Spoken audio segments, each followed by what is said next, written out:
আসসালামু আলাইকুম রহমতুল্লাহি ওয়া বারাকাতুহু। তাহলে আমরা জিক্রুল জামাই বুঝতে পারছি। এবার আসেন এটার উৎপত্তি কখন, এটার উৎপত্তি জানা দরকার। এটা শুরু হইল কেমনে?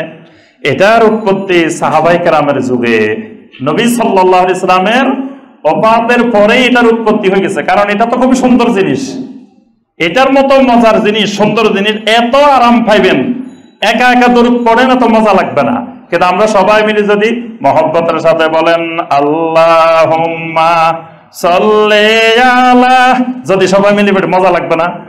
আমি গান গাইলাম শুরু শুরু, আপনারা মজার সাথে বলেন, এটা মজা না? যে আরাম পাইবেন এমনি যে আমি আল্লাহুম্মা সাল্লি আলা মুহাম্মাদ ওয়া আলা আলি মুহাম্মাদ বলছেন, এত মজা পান নাই। অনেকে এটার দরুদও মনে করে নাই। আপনারা তো বুঝছেন যে এটা দরুদ। অনেকে কয় দেখো এই হুজুরের দরুদে পড়লো না। আল্লাহুম্মা সাল্লি আলা মুহাম্মাদ যদি 100 বারও পড়েন তাও এটার দরুদে মনে করে না। কিন্তু যদি একটা টান দেন, কতক্ষণ মহব্বতের সাথে সবাই মিলে মিলে সুরে সুরে বালাগাল উলা বিকামালি, কি সুন্দর দরুদ, কি মজা। তাহলে শরীরে আলাদা একটা জোশ আসে, মহব্বত আসে। একা একা পড়লে তো এগুলো লাগে না। তাহলে এই মজার জিনিস এইটাকে মানুষ ছাড়ে, এই জন্য এটা বেশি দিন দেরি লাগে নাই। এই নবী সাল্লাল্লাহু আলাইহি ওয়াসাল্লামের ওফাতের অল্প দিন পরে এটা চালু হয়ে গেছে। কেমনে চালু হয়েছে? সুনান আদ-দারিমির মধ্যে সহিহ হাদিস, মুহাদ্দিসিনে কেরাম বলছেন এই হাদিস সহিহ। আমর ইবনে সালামা রাদিয়াল্লাহু তাআলা আনহু এই জিকরে জামাইর উৎপত্তি সম্পর্কে বিশাল হাদিস বর্ণনা করছেন। জামাতবদ্ধ জিকির কোথায় চালু হয়েছে, কেমনে চালু হয়েছে, কবে চালু হয়েছে, সাহাবীরা কেমনে প্রতিবাদ করছেন, এই হাদিস একেবারে সুন্দর করে আমর ইবনে সালামা রাদিয়াল্লাহু তাআলা আনহু তুলে ধরছেন। সংক্ষেপে হাদিসটা বলি, এটার শুরু কেমনে হয়েছে। শুরু হয়েছে কুফা থেকে। আমাদের দেশে দেখবেন যে কোনো জায়গায় কয় কুফা লাগছে, বলে না কুফা লাগছে। এই কুফা লাগছে কেন বলে জানেন? ওই কুফা থেকে। ওই কুফা নগরী এক সময় পৃথিবীর মধ্যে, এখন যেমন ওয়াশিংটন ডিসি, তারপরে লন্ডনের বিভিন্ন বড় বড় শহর, তারপরে নাম করা ওয়ার্ল্ডের মধ্যে অনেক শহর আছে না, ঠিক ওই সময়কার দুইটা শহর সারা ওয়ার্ল্ডের মধ্যে নাম করা, একটা কুফা আর একটা বসরা। এই দুই নগরী ছিল সকল ব্যবসা বাণিজ্যের সব কিছুর কেন্দ্রবিন্দু। এই যত বেদাত, যত অকাম কুকাম শুরু হয়েছে বেশিরভাগ কুফা থেকে শুরু হয়েছে। এই জন্য মানুষ খারাপ কিছু দেখলে কয় কুফা লাগছে, কুফা লাগছে। কারণ হলো ওই কুফা থেকে সব শুরু হয়। আচ্ছা, এই কুফা নগরীতে তখন এই কুফা নগরীর গভর্নর আব্দুল্লাহ ইবনে মাসউদ রাদিয়াল্লাহু তাআলা আনহু, এই সাহাবী হলেন কুফা নগরীর কি গভর্নর। তিনি গভর্নর এবং কুফার যে সবচেয়ে বড় মসজিদ, ওই মসজিদের তিনি খতিব। কুফার গভর্নর এবং কুফার মসজিদের ইমাম এবং খতিব। তার বাসা ছিল মসজিদের পাশেই। তিনি 5 ওয়াক্ত সালাত ওই মসজিদে ইমামতি করতেন, ওই মসজিদে আদায় করতেন এবং কুফার গভর্নর হিসেবে তিনি দায়িত্ব পালন করতেন। তার মুসল্লিদের মধ্যে একজন বড় মুসল্লি ছিলেন আবু মুসা আল আশআরী রাদিয়াল্লাহু তাআলা আনহু। ইমাম যেমন মুসল্লিও এরকম। আবু মুসা আল আশআরী রাদিয়াল্লাহু তাআলা আনহু অনেক বড় সাহাবী, বড় আলেম সাহাবী, বড় মুস্তাহিদ সাহাবী, বড় ফকিহ সাহাবী আবু মুসা আল আশআরী রাদিয়াল্লাহু তাআলা আনহু। তিনিও ওই মসজিদের মুসল্লি। একদিন আবু মুসা আশআরী রাদিয়াল্লাহু তাআলা আনহু মসজিদে আসলেন। এসে তিনি দেখতে পেলেন মসজিদের ভিতরে দলে দলে লোকেরা বসে রয়েছে। এখানে এক গ্রুপ, এখানে এক গ্রুপ, এখানে এক গ্রুপ, এরকম পুরা মসজিদে 10 জন 15 জন 20 জন করে পুরা মসজিদ, কুফার মসজিদে বসে আছে। বসে বসে কি করতেছে? ফজরের জামাত এখনো শুরু হয় না, মানে আজান হয়েছে, জামাত হইব, সবাই অপেক্ষা করতেছে। এই সময় এরা দলে দলে গ্রুপে গ্রুপে ভাগ হয়েছে। ভাগ হয়ে প্রত্যেক গ্রুপে একজন একজন ইমাম বানাইছে, লিডার বানাইছে। এই গ্রুপে উনি ইমাম, এই গ্রুপে ইমাম, এই গ্রুপে ইমাম। আচ্ছা, বানানোর পরে ইমাম সাহেব, ওই যিনি নেতা, ওই গ্রুপের নেতা বলতেছে সাব্বিহু মিয়া, সবাই 100 বার সুবহানাল্লাহ পড়েন। সবাই বলতেছে সুবহানাল্লাহ সুবহানাল্লাহ সুবহানাল্লাহ সুবহানাল্লাহ, 100 বার গনি গনি পড়তেছে। আচ্ছা, বলতেছে কাব্বিরু মিয়া, 100 বার তাকবীর বলেন, আল্লাহু আকবার আল্লাহু আকবার আল্লাহু আকবার। হাল্লেলু মিয়া, 100 বার লা ইলাহা ইল্লাল্লাহ লা ইলাহা ইল্লাল্লাহ। তারা কিন্তু ইল্লাল্লাহ জিকির করে নাই, মানে ইল্লাল্লাহ করে নাই, আল্লাহ আল্লাহ করে নাই, করছে কি লা ইলাহা ইল্লাল্লাহ। বাক্য করে কাটছাট করে নাই, পুরা বাক্যের তাওহীদে বাক্যের জিকির। নেতা বলতেছে হাল্লেলু মিয়া, 100 বার লা ইলাহা ইল্লাল্লাহ বলেন। সবাই গনে গনে 100 বার লা ইলাহা। এবং গনার জন্য অনেকে ওই যে বিভিন্ন তেঁতুলের বিচি বা এই জাতীয় কাকর, পাথরের টুকরা এগুলো নিয়ে আসছে, আনি গুনতেছে, গনে গনে গনে গনে 100 বার করে সুবহানাল্লাহ আলহামদুলিল্লাহ আল্লাহু আকবার লা ইলাহা ইল্লাল্লাহ এগুলো পড়তেছে। আবু মুসা আশআরী রাদিয়াল্লাহু তাআলা আনহু মসজিদে এসে দেখলেন যে আল্লাহু আকবার, পুরা মসজিদ জুড়ে বেদাত চালু হয়ে গেছে। তিনি রাগে ক্ষোভে কিছু বললেন না, না বলে তিনি মসজিদ থেকে বের হয়ে গেছেন। বের হয়ে গিয়ে তিনি আব্দুল্লাহ ইবনে মাসউদ রাদিয়াল্লাহু তাআলা আনহুর ঘরের সামনে যায় বসে রয়েছেন। মসজিদ থেকে বের হয়ে আব্দুল্লাহ ইবনে মাসউদ গভর্নরের বাসার সামনে বসে রয়েছেন। তা আব্দুল্লাহ ইবনে মাসউদ রাদিয়াল্লাহু তাআলা আনহু যখন ফজরের জামাতের জন্য বের হইতেন, ওনার অভ্যাস ছিল উনি যখন বাসা থেকে বের হইতেন মসজিদে আসতেন, মসজিদ থেকে যাইতেন, এই আসা যাওয়ার পথে তার ছাত্ররা তার থেকে অনেক মাসালা জেনে নিতেন। উনি আসতে আসতে মাসালা বলতেন, হাদিস বলতেন, যাইতে যাইতে মাসালা বলতেন, হাদিস বলতেন। তো এখন উনি বের হয়েছেন, ছাত্ররাও বসে রয়েছে। ছাত্ররা দেখে আল্লাহু আকবার, আরেক উস্তাদ আবু মুসা আশআরী রাদিয়াল্লাহু তাআলা আনহু আজকে আসি এখানে বসে রয়েছে। তো উনি তো বসে রয়েছে, ওই এদের বেদাত দেখে উনি সহ্য করতে না পেরে উনি যে ওখানে বসে আছেন। আচ্ছা, আব্দুল্লাহ ইবনে মাসউদ রাদিয়াল্লাহু তাআলা আনহু বাইরে হইলেন, বাইরে জিজ্ঞেস করলেন কি ব্যাপার আবু মুসা আশআরী, আপনি এখানে? তখন তিনি বললেন, রাআইতু ফিল মসজিদে রাজুলান হালাকান, আমি মসজিদের মধ্যে লোকদেরকে দেখলাম হালাকা বানায় বানায় বসে রয়েছে। একজন নেতা আছে, তাদের মধ্যে কিছু লোক নেতাও সাজছে, নেতা সেজে সেজে সবাই বলতেছে সাব্বিহু মিয়া, কাব্বিরু মিয়া, হাল্লেলু মিয়া, এভাবে বলতেছে, আর সবাই গনি গনি পড়তেছে।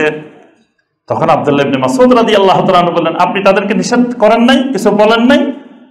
আবু মুসা আশআরী রাদিয়াল্লাহু তাআলা আনহু বললেন, আপনি হলেন কুফার গভর্নর, আপনি হলেন এই মসজিদের খতিব, আমি একজন সাধারণ জনগণ, আমি প্রজা, আমি এজন্য কোনো কমান করি নাই, কোনো কথা বলি নাই, আপনি বলবেন যা বলার। আপনি নেতা, আপনি গভর্নর, আপনি ইমাম, আপনাকে বাদ দিয়ে আমি সেখানে হস্তক্ষেপ করতে পারি না, এজন্য আমি তাদেরকে কিছুই বলি নাই, যা বলার আপনি বলেন। আব্দুল্লাহ ইবনে মাসউদ রাদিয়াল্লাহু তাআলা আনহু রাগান্বিত হয়ে আসলেন, এসে দেখলেন মসজিদের ভিতরে এইরকম গ্রুপে গ্রুপে জামাতবদ্ধ জিকির করতেছে, জামাতবদ্ধ তাসবিহ তাহলিল জিকির আজকার করতেছে। আব্দুল্লাহ ইবনে মাসউদ রাদিয়াল্লাহু তাআলা জিজ্ঞাসা করলেন, কি খবর, তোমরা এই কাজ শুরু করছো কেন? বলে যে আব্দুল্লাহ ইবনে মাসউদ, আমরা তো খারাপ কিছু করতেছি না, আমরা জিকির গুনতেছি, জিকির, আল্লাহর জিকির গুনতেছি, গনে গনে জামাতবদ্ধ জিকির করতেছি। আব্দুল্লাহ ইবনে মাসউদ রাদিয়াল্লাহু তাআলা আনহু বললেন, ফাউদ্দু সাইয়্যাতিকুম, ফাউদ্দু সাইয়্যাতিকুম, ও আল্লাহর নবীর উম্মতরা, তাসবিহ গনিও না, জিকির গনিও না, তোমাদের গুনাহগুলা বসে বসে গনো। মসজিদে বসে বসে গুনাহ গনো, জীবনে কয়টা গুনাহ করছো ওইটা গনো। তাসবিহ ভাবতলে বসো, বসে বসে গনো যে তোমার জীবনে কয়টা গুনাহ করছো ওইটা গনো। তোমারে কে বলছে কেন সুবহানাল্লাহ কইতে, আলহামদুলিল্লাহ কইতে, আল্লাহু আকবার কইতে? দেখবেন আমাদের দেশ গ্রামে সমাজে অনেক সুফি সাহেব দেখা যায় তাসবিহ লইলে ঘুরে, মনে হয় যে বিরাট বুজুর্গ, সে মানুষের সাথে কত কয় তাসবিহও টানে, মানে হে বুঝাইতে চায় বিরাট বুজুর্গ। আব্দুল্লাহ ইবনে মাসউদ রাদিয়াল্লাহু তাআলা আনহু বলেন, এই তাসবিহ গনার দরকার নাই, আলহামদুলিল্লাহ সুবহানাল্লাহ গনার দরকার নাই, ফাউদ্দু সাইয়্যাতিকুম, গুনাহগুলা গনো, তোমাদের গুনাহগুলা গনো, তাহলে উপকারে আসবে, তাহলে কল্যাণ হবে তোমাদের। এরপর আব্দুল্লাহ ইবনে মাসউদ রাদিয়াল্লাহু তাআলা আনহু বললেন, ওয়াইহাকুম ইয়া উম্মাতা মুহাম্মদ সাল্লাল্লাহু আলাইহি ওয়াসাল্লাম, হে মুহাম্মদ সাল্লাল্লাহু আলাইহি ওয়াসাল্লামের উম্মতরা, তোমাদের ধ্বংস হোক, তোমাদের অকল্যাণ হোক। ওয়া হাউলাই সাহাবাতু নাবিয়্যিকুম মুতাওয়াফিরুন, আল্লাহর নবীর সাহাবীরা তোমাদের সামনে এখনো অসংখ্য সাহাবী বিদ্যমান। আল্লাহর নবীর থেকে যারা দিন শিখছেন, দিন বুঝছেন, ওই সাহাবীরা মুতাওয়াফিরুন, তোমাদের মধ্যে এখনো বিশাল সংখ্যক আল্লাহর নবীর সাহাবী আছে। ওয়া হাযিহি সিয়াবুহু লাম তুবলা, আমার নবীর পোশাকগুলো, ড্রেসগুলো এখনো পুরাতন হয় নাই। আমার নবী যেই পোশাক পরতেন, যেই জামা ব্যবহার করতেন, যেই বিছানায় শুইতেন, এগুলোও এখনো তোমাদের সামনে তরতাজা। ওয়ালাম তুকসারা আনিয়াতুহুম, আমার নবী যেগুলোতে খাইতেন, যেগুলো ব্যবহার করতেন, ওই থালা বাসনগুলো এখনো ভাঙ্গে নাই, মানে এখনো তোমাদের সামনে একেবারে তরতাজা। মাত্র আমার নবী গেছেন, দুনিয়া থেকে ওফাত হয়েছে, এখনো সব বিদ্যমান। আর এই মুহূর্তে তোমরা এখনই আল্লাহর দ্বীনের মধ্যে বেদাত শুরু করে দিছো। এরপরে তিনি বললেন, ফাউদ্দু সাইয়্যাতিকুম, তোমরা যদি গুনার দরকার মনে করো, বসে বসে গুনাহ গণবা। এভাবে একজনের নেতৃত্বে জিকির করা যাবে না, এভাবে গনে গনে জিকির করা যাবে না। যেখানে জামাতবদ্ধ করতে হবে ওটা আমার নবী ঠিক করে দিছেন, যেখানে তোমাদেরকে জিকির গনতে হবে সেখানে জিকির ঠিক করে দিছেন। সুবহানাল্লাহ কয়বার পড়বা, ফরজ নামাজের পরে 33 বার, ওগুলা ঠিক করে দেওয়া আছে। কিন্তু এইভাবে তোমাদেরকে গনে গনে ইমামের নেতৃত্বে জিকির করার নির্দেশনা আমার নবী দেন নাই। সুতরাং তোমরা হয় এমন একটা জিনিস আবিষ্কার করছো, হিয়া আহাদা মিন হাদিয়ে মুহাম্মাদিন সাল্লাল্লাহু আলাইহি ওয়াসাল্লাম, তোমরা যে জিনিস বানাইছো এটা হয়তো মুহাম্মদ সাল্লাল্লাহু আলাইহি সাল্লামের আদর্শের চাইতে উত্তম আদর্শ বানাইছো, অথবা আও মুফতাতিহু বাবে দালালা, অথবা গুমরাহির একটা রাস্তা তোমরা খুলে দিছো, যে রাস্তায় ঢুকলে দল্লা দালালাম বাঈদা, হেদায়েতের অনেক অনেক দূরে চলে যাবে।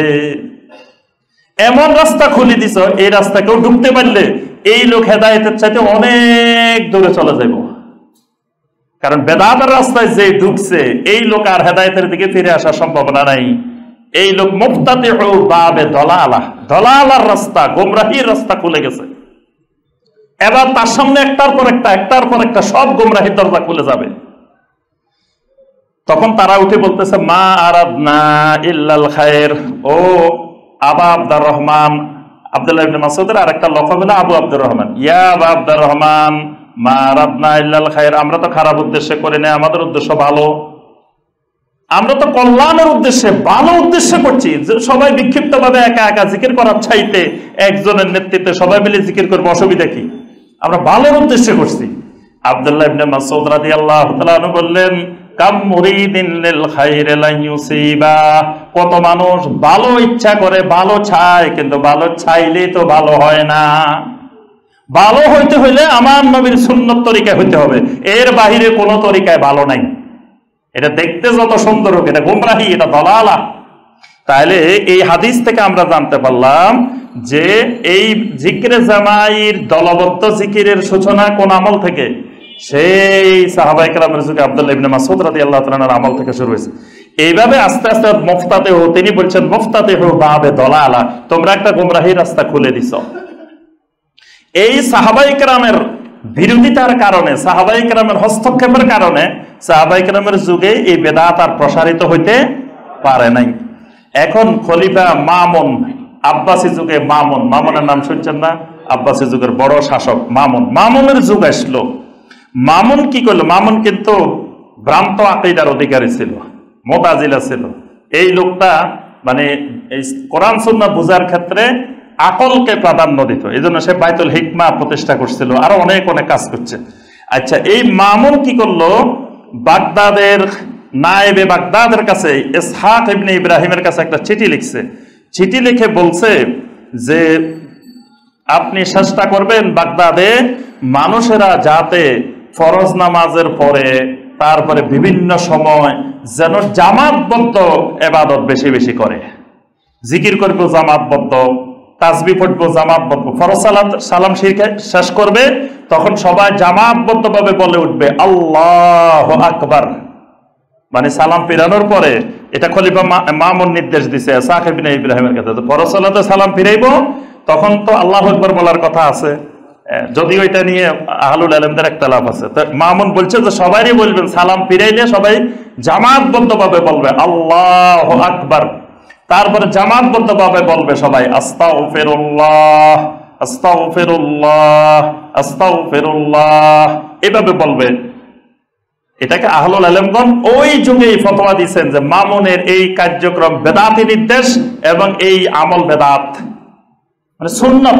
আস্তাগফিরুল্লাহ বলা তো 3 বার বলা সুন্নত, সুন্নতটাই যখন জামাতবদ্ধ ভাবে বলবো, সবাই মিলে বলবো আস্তাগফিরুল্লাহ আস্তাগফিরুল্লাহ আস্তাগফিরুল্লাহ, এবার সুন্নতটা বেদাতে পরিণত হয়ে গেছে।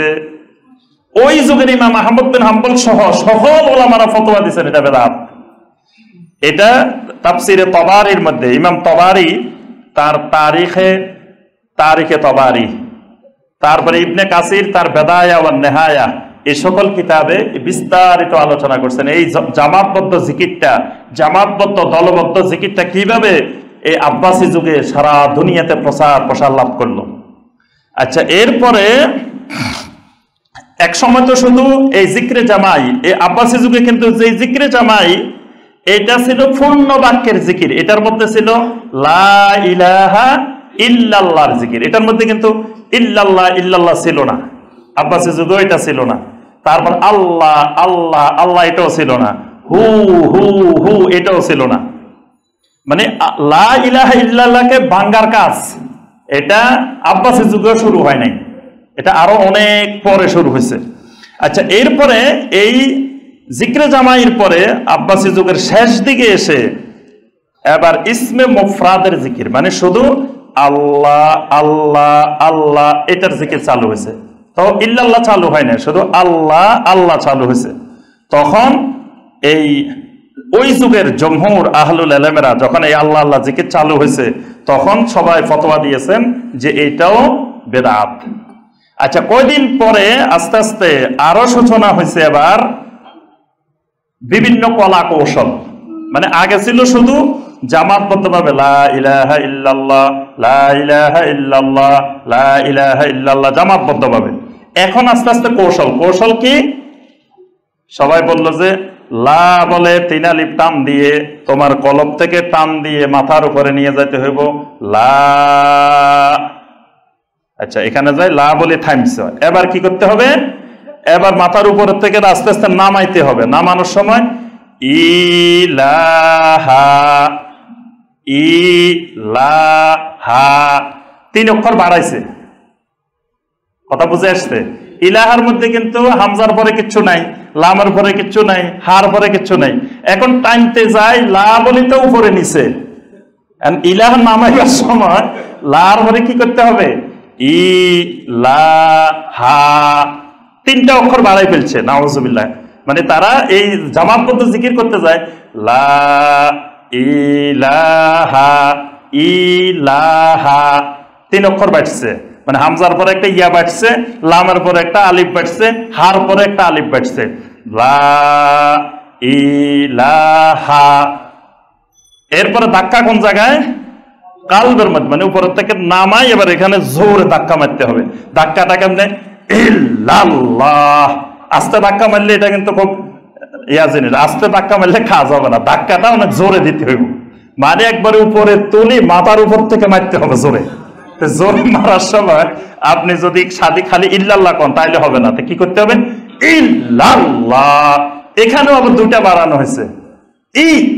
এই কেউ মধ্যে টান নাই, ইয়া নাই, কিন্তু আপনি যখন ধাক্কা মারতে গেছে এবার তারা এটা কিন্তু উপরে বিশাল বই আছে যে এই জিকিরের পদ্ধতি যে ইল্লাল্লাহ, এখানে ইল কই ইয়াটা বাড়ানো হয়েছে। অর্থাৎ এইভাবে লা ইলাহা ইল্লাল্লাহর জিকিরের জন্য বিভিন্ন কলা কৌশল আবিষ্কার হয়েছে এবার।